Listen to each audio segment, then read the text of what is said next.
نیروهای مسلح جمهوری اسلامی ایران. The aircraft carrier USS Abraham Lincoln was targeted by drones of the naval forces of the Islamic Revolutionary Guard Corps of Iran. It, along with its accompanying destroyers, left the area and has so far moved more than 1,000 kilometers away from the region. Iran launches a measured but forceful strike on a U.S. warship, marking a decisive turn in the Dena conflict. A U.S. offensive against Iran's IRIS Dena ignites rising tensions at sea and pushes both sides toward confrontation. New footage fuels speculation about Iran's hidden missile program as naval forces exchange fire near the USS Lincoln.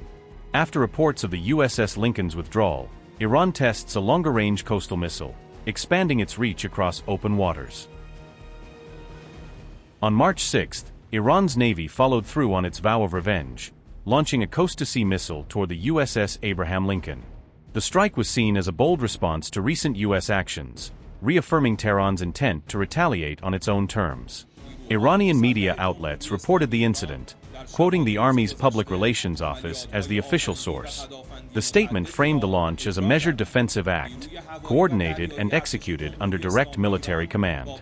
The missile launch came soon after an American strike hit the Iranian frigate IRIS Dena during a naval exercise.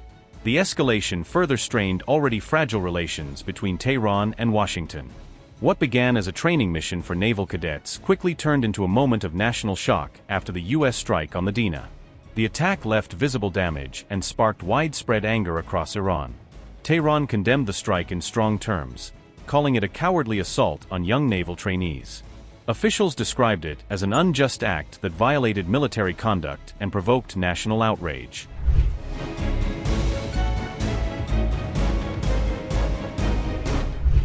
Tehran claimed the IRIS Dena was attacked nearly 2,000 miles from any combat zone while on a routine training assignment, far from active conflict areas. Officials said the young cadets aboard the Dena were on their way home after taking part in the International Milan 2026 naval exercises hosted by India. Iran labeled the U.S. strike a cowardly attack, saying it claimed the lives of naval students returning from what was meant to be a symbol of regional cooperation and peace. In an emotional statement, Iran's army vowed that the blood of the fallen sailors would strengthen the nation's determination to exact justice and avenge their loss. Iranian Foreign Minister Abbas Aragchi condemned the strike, asserting that the Dena was targeted in international waters and that no warning or provocation preceded the attack. Posting on X, Aragchi warned Washington that this action would set a dangerous precedent and that the United States would, in his words, bitterly regret its decision.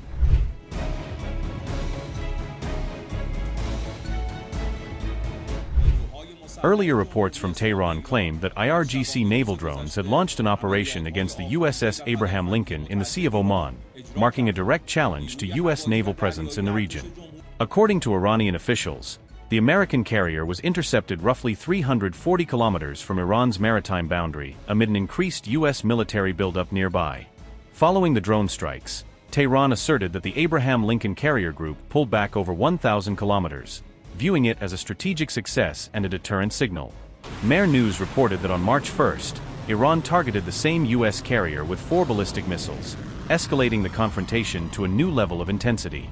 In a separate strike, Iranian forces reportedly hit a U.S. Navy destroyer that was refueling from an American tanker, expanding the engagement across multiple naval assets.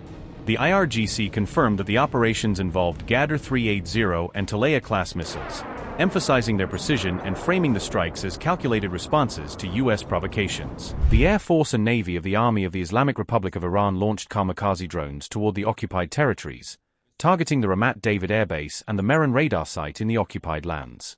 Additionally, the location of American terrorist forces stationed at a camp in Kuwait was another target of the Navy's offensive drones.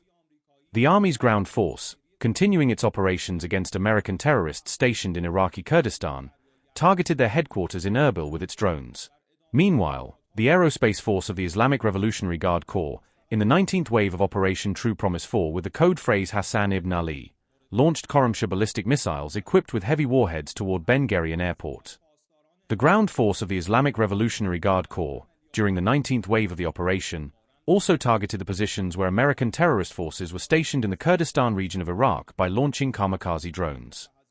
The aircraft carrier USS Abraham Lincoln, which had approached the Gulf of Oman to a distance of about 340 kilometers from Iran's maritime borders with the aim of managing the Strait of Hormuz, was targeted by drones of the naval forces of the Islamic Revolutionary Guard Corps of Iran.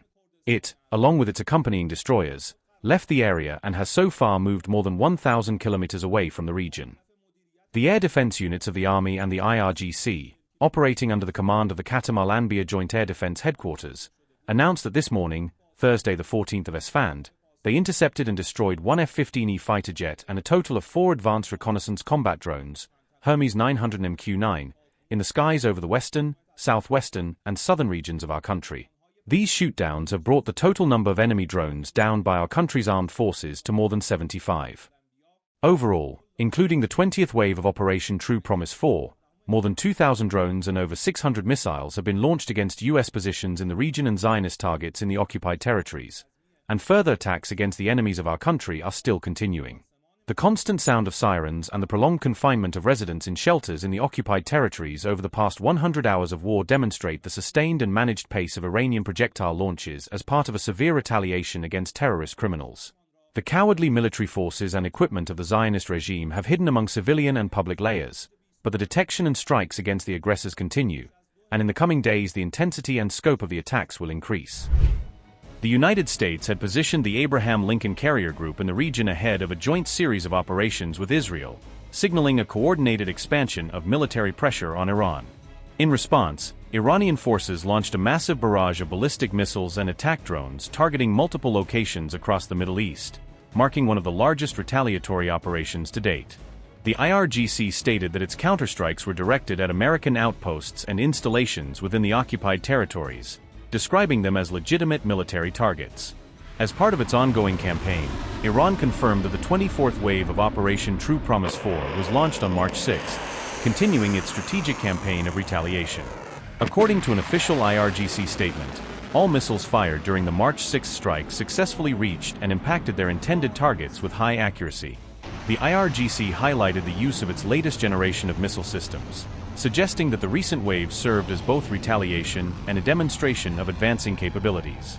Iranian state media reported that both solid fuel and liquid fuel missiles were employed in the attacks, aimed at Israeli military positions and U.S. bases across the region. Among the weapons reportedly used were advanced models such as the Khorramshahr 4, Khaybar-Shikan, Fattah, Imad, and Ghadr missiles, each representing Iran's evolving precision strike technology.